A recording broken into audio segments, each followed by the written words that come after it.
Hello, my name is Chris Hammond. I'm the Director of Training here with DotNetNuke Corporation. In this video, we're going to talk about the DisplayName property, which is a property that users can customize when they go ahead and register or update their profile within DotNetNuke.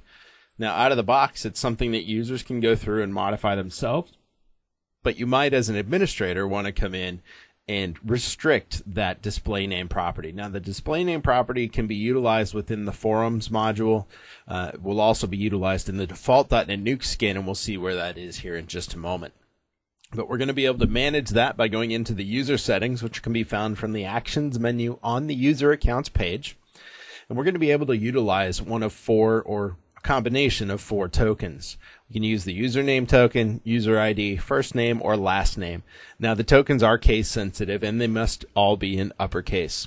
So we're going to switch over to a DotNetNuke website right now, and you can see this is a DotNetNuke website. It's running version 5.6.2, has a couple of pages created, and at this point only has one user account, besides the host account, which we're currently logged in with.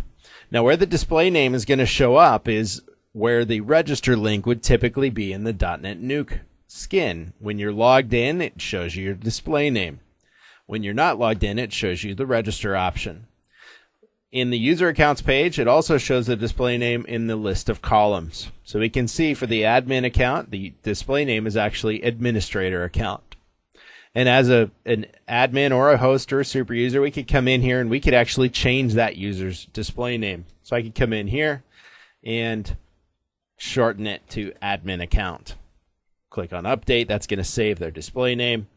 And if we go back to the user accounts page, we'll see their display name is now shorter. But we can customize that as well. So rather than allowing the user or admins to change the user display name, if we go to the user settings, which can be found in the Actions menu here on the user accounts module, there is a display name property. Down towards the bottom, we have display name format. So it's an empty text box right now, and when it's empty, that means the users can customize their own display name. But if we want, we can use some of those four tokens that we saw previously.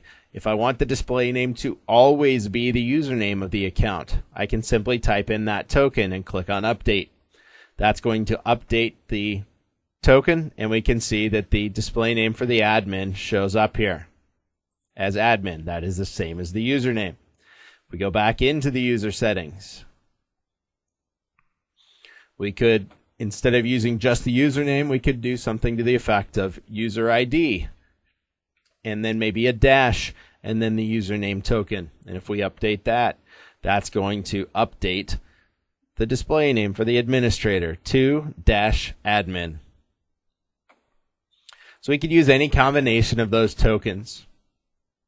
And I could come in and put in, instead of username, maybe I want to put in first name. So I need to put in first name in all caps. Click on update. And we can see that the administrator, that's the first name for that account, shows up. Now, in a professional environment, maybe you don't want to use the user ID. Maybe you just want to do something to the effect of last name, comma, space, first name. And that can be the username for that particular admin account. So you can see account, comma, administrator.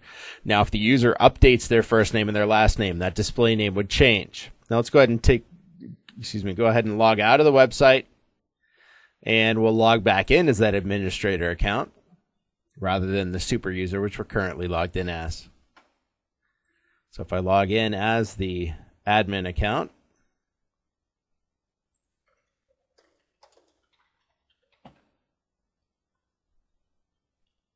we can see for the administrator up here in the right corner, it now shows account, comma, administrator.